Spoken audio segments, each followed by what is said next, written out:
Yo, how's it going? That's the end of week 5, guys. And yeah, it was tough. Go on, boy. You go if you want. I've just been working loads. I train 2 other dogs, and obviously training Jaeger every day. So it's quite hard for me making these videos. If you can, give a like, share it, subscribe, and I'll keep making them. Okay, I'm trying to make an honest walkthrough of what it's like having a puppy week by week, having a Belgian Malinois, high energy working dog puppy. Okay, and you know, I've brought up working dogs before, and I'm bringing my experience to the table, and I'm trying to share with you some of the secrets, some of the best knowledge that I can. Okay, so please give it a like and a share if you can. Thanks very much. Enjoy the video. Right, so I didn't have my tripod here. Just thought I'd show how his heel is getting along. You know, this is all automatic now. So in these clips, I'm teaching Jaeger a couple things. This is place, and obviously I'm just using a mat. Place. So obviously I did like 10 minutes from the day before, just getting him to sit on the mat. Just imprinting so I could start the actual training today. Yes. But it's hard to teach them to do it properly. It's easy to get them to go sit on it, but doing it from any part of the room and staying on it, that's a different matter. Some interesting stuff later in the video, so make sure you keep watching. Place. This is what I mean, like, look, he just loses his head here when I ask him to do it while I'm sat down and near the sofa. He just doesn't understand, you see, because with dog training, a lot more comes into it. It's environmental cues. It's not just the command you're using. Yes, heel. Stop. Good boy. Good boy. Place. As you can see here, I'm using a hand signal with the voice command.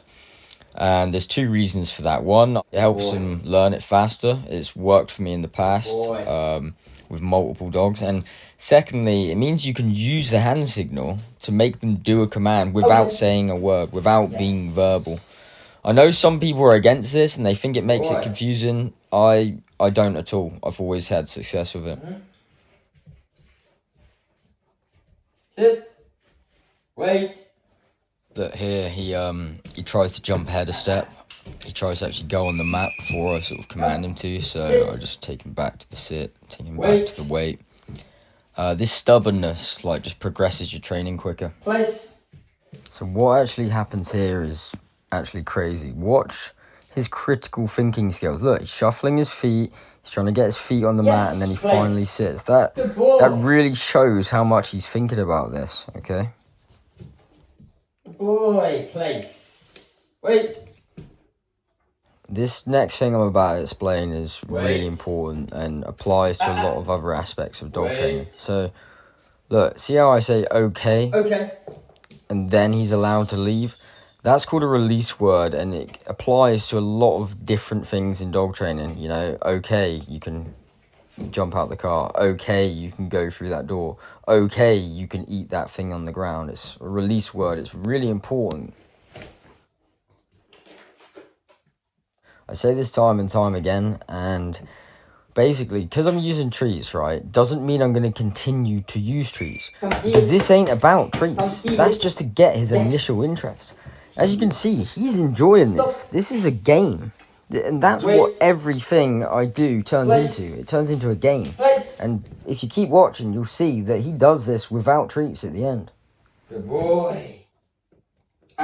Yet again here, using the release word, okay. Obviously it wasn't clean, he dropped it, but it's teaching dogs patience, okay? That's what this whole release word thing is about, and it follows into every other aspect of their training. Come. Place. So, like, look, I'm happy with how fast he reacts here. This indicates to me that he's ready for the next step. So, look, I tell him to wait. Okay. I give him the release word. I didn't reward him there off the bat, you see? I'm already progressing it. I'm rewarding him after the fact now. Well done. So here, you know, I've been training with him for, like, I think this is 10 minutes now. Here, I'm proving the point of the release word again. Look. Put it down in front of him. I ask him to watch me. Okay. And I give him the release word. Just thought I'd include this as well. I'd do this any chance I get. Just a bit of socialization. You know, there's some rabbits there. He was clearly interested in them, and I reward him for sitting and waiting and not getting too excited. So he'll default to that behaviour whenever he sees like prey animals, or he should do. So here I've gone to the beach with my friends. Used it as another opportunity to train him, but obviously a chance for me to go out and enjoy myself too. So really high distraction environment here, and this is where, you know, the real difference is made in dog training. I was feeling really burnt out here. It's towards the end of the week. I'd been working my day job. I'd trained 2 other dogs that week, so you know, it was more of a push, this, you know. It's the end of the week and I've got to train him. Truck going by there, made him sit and wait. Reward for that. There you go. Come. I would do Joker. I would do Joker community. Down. Yes. So as you can see, you know, I'm just doing basic sort of stuff with him here, but it's just about his attention and making sure it's on me, and he definitely is staying more focused on me than he was before in the high distraction environment. So yeah, a lot of progress. Here he gets distracted, pull him out of it. He's just getting a little bit faster at getting called out of those distractions.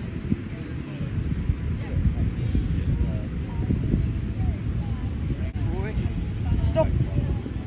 Yes, stop. Good boy. Yes. Boy. Place. So you can barely see them out on the ground there because of the shadows, but I'm teaching him place, just reinforcing it because we're outside now, and it's just, it's different stimulus, you see. Like I said, the environments are cues themselves in the command. That's what people don't realise.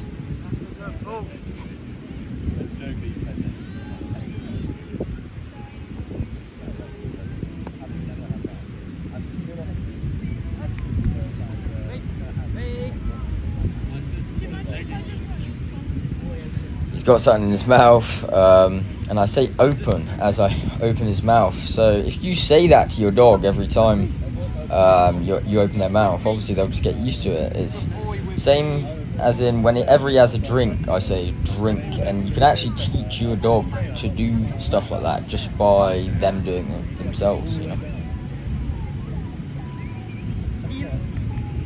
Yes, stop. Yes, wait. Wait. Place. Yes, place. Boy. Good boy, place. Yes. So as you can see, he's quite engaged, especially for how challenging the environment is. You know, he's 4.5 months old here maybe, and yeah, he's doing great. There's my friends playing cards, there's the beach.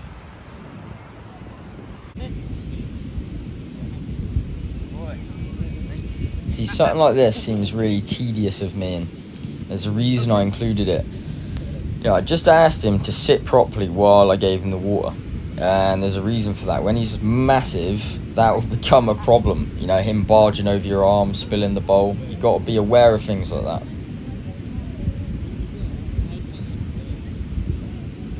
Okay. Good boy. With me. Yeah. Wait. Watch this, he catches scent of the other dog. He's about to go over there, There you go. and I call him out of With it. me. Let's go. With me. Yes, good boy. Really with happy me. about, yeah, he was on his long line, but he's not really aware of that long line yet. So as far as he was concerned, he wasn't on leash. So he did really well there. Buddy. Well done. Just wrapping up the video here, but there's something really interesting going on. So look, he lies down. He's taught to lie down when I'm sat. It's something they do with guide dogs. It's just, you know, it's nice and polite sort of dog manners. But I've ran into like a crossroad here where I want to teach him to go to that place even while I'm sat down. And he's getting confused. He's like, he thinks I want him to just lie down like normal. He's like, what? That's what I normally do when you're sat down. So I have to sort of, you know, combine the two here. I'm like, right, okay, you gotta go to the place, but you can lie down at the place if you want. And I struggled here for like 5 minutes to get this concept across to him, but it's okay. Look, I had to sort of push him along, usher him along. But it's no problem because I've made it really confusing for him. So. Okay. Yes. Yeah, look, 5 minutes later, I've got him. He's going to the place and he's lying down. He's combined them, you know, and that's totally fine. I've got to compromise in situations like this. I've literally taught him to lie down when I'm sat down, so.